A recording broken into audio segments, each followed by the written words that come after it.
उसको रोकेंगे और पूरा प्रयास करेंगे। तो हम आगे भी बढ़ेंगे, आप लोग प्लीज रिपीट कीजिएगा। आज हम एकजुट होकर नशा मुक्त भारत अभियान के तहत परिवार, दोस्त, बल्कि खुद को नशा मुक्त बनाएंगे, क्योंकि परिवर्तन भीतर से शुरू होता है। इसलिए आओ मिलकर अपने भारत को नशा मुक्त बनाने का संकल्प ले। मैं प्रतिज्ञा करता हूं कि मैं अपने देश को नशा मुक्त बनाने के लिए हर संभव प्रयास करूंगा। जय हिंद।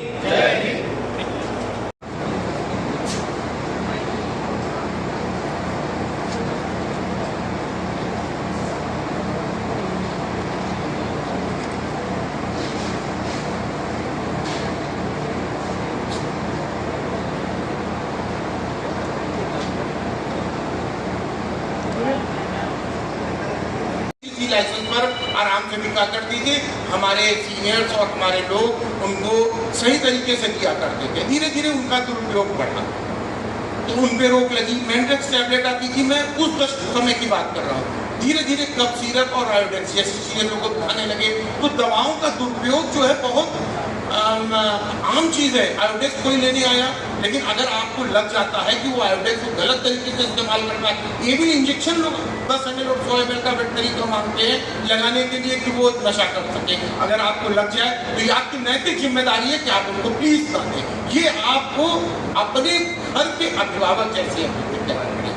अब मैं आपको एक छोटी सी और जानकारी दे दूं कि इस कार्यक्रम में जो आज हमने एक गोष्ठी रखी थी, जब हमने आपसे अनुरोध किया तो ये कितनी इम्पोर्टेंट थी। तो डॉक्टर साहब आए, कितनी इम्पोर्टेंट थी इसकी एक मैं चर्चा करूंगा। आज डॉक्टर गौरव प्रकाश जी की वेडिंग एनिवर्सरी है।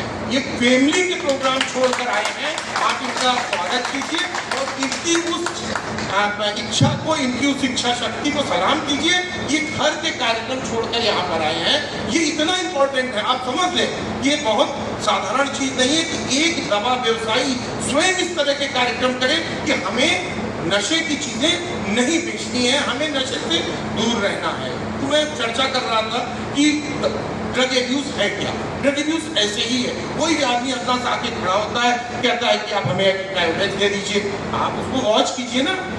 पैसा तो हमें कमाना है, पैसा तो हम कहाँ कमा रहे हैं। हम तो जो 20% मुनाफा है हमारा, जो धर्म का पैसा है वो छोड़ दे रहे हैं, और जो हराम का पैसा है जिनने जेल के और तरीके से वो घर ले जा रहे हैं खाने के लिए। प्लीज ऐसा जो हो रहा है वो होने दीजिए, लेकिन कम से कम जहाँ दवाओं का दुरुपयोग हो, चाहे वो एक एस्पिरिन का ही दुरुपयोग हो। मैं आपको एक जानकारी और दे दूं, पशुओं में एक दवा आती है ज़ाइलेक्सिन, इसका जोरदार दुरुपयोग हो रहा है। तस्करी करने वाले जानवरों को बुरी तरीके से ज्यादा मात्रा में ट्रकों पर लाद के अपना ट्रांसपोर्टेशन कॉस्ट बचाने वाले उनका इस्तेमाल करते हैं। 2-4 ml को लगा देते हैं, जानवर सुस्त हो जाता है, उनको घोड़े की तरह लाद देते हैं। तो अगर आपको इस तरह की जानकारी, ऐसे व्यवसायी हमारे यहाँ बैठे हुए हमारे बीच में जो उसको नहीं बेचते, अच्छी खासी पैसा मिलने के बाद भी नहीं बेचते, उस पर कोई रोक नहीं है, उस पर कोई एनआरएक्स नहीं लिखा हुआ, उस पर किसी तरह का कोई वो नहीं है। लेकिन ये लोगों ने मुझसे ये बात साझा की तो मैं आपको बता रहा हूँ। तो हमें एब्यूज इस तरीके से रोकना है। तो अब हम जब अपने काउंटर पर बैठते हैं, आज तमाम तरीके की नई नई चीजें सरकार तरह तरह की रोक लगा रही है, तरह तरह की आ रही है। उनकी बहुत सारी दिक्कतें हमें सामने से झेलनी पड़ती हैं। मसलन हम अल्पासोलाम बेचते समय हमें उसका रिकॉर्ड रखना होता है, हमें बड़ी दिक्कत होती है। वो भी क्यों नहीं, क्योंकि हम तो डिस्काउंट बेच रहे हैं, हम तो कुछ मुनाफा कमा नहीं रहे हैं। तो हम क्या करते हैं, हम मना कर देते हैं, ये हमारे पास है नहीं। वो किसी ऐसे व्यक्ति के पास जाकर उसका शोषण होता है, उसको कम क्वालिटी की मेडिसिन, तरह तरह की मेडिसिन मिलती है। तो मेरा ये अनुरोध है कि आपको जो लाइसेंस पे दवा बेचने का जो अधिकार मिला है उसको न छोड़ें, बल्कि नियम से दवा बेचें।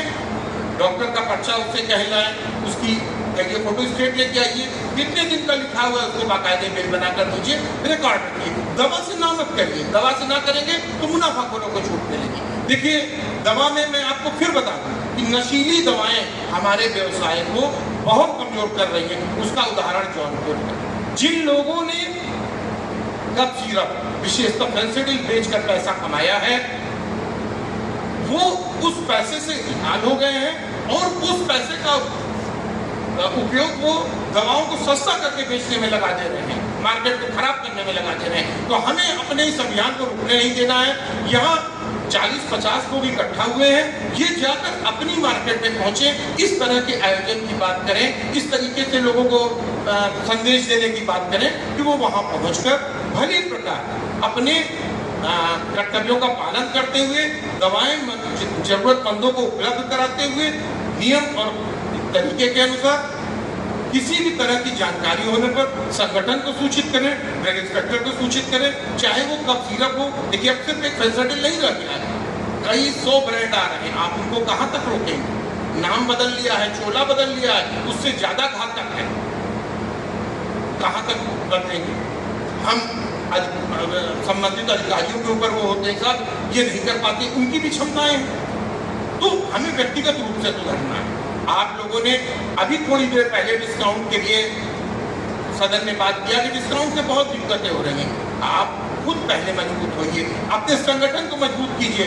ये संगठन जिस पैटर्न पे चल रहा है, हम जनपद से तहसील तक गए, तहसील से हम मार्केट जा रहे हैं, यहाँ से जो लोग जा रहे हैं वो अपनी मार्केट में, अपने अगल बगल की मार्केट में अपने संगठन को मजबूत करें, स्वच्छ दवा व्यवसाय को प्रेरित करें, धर्म का पैसा लेने की जनता से बात करें और उन लोगों को परास्त करें जो अधर्म के पैसे से धंधे के रूप को, ताल को बदलना चाह रहे हैं, क्योंकि धंधा नहीं है, ये समाज सेवा। जब हम इस व्यवसाय में आए थे तो हमारे सीनियर ने बताया था कि ये खाली धंधा नहीं है, ये खाली व्यवसाय नहीं है, ये समाज सेवा की आपके ऊपर बहुत बड़ी जिम्मेदारी है। इन्हीं चंद शब्दों के साथ अपने मुख्य अतिथि और अपने संरक्षक श्री चंदेश रेड्डी जी का स्वागत करते हैं।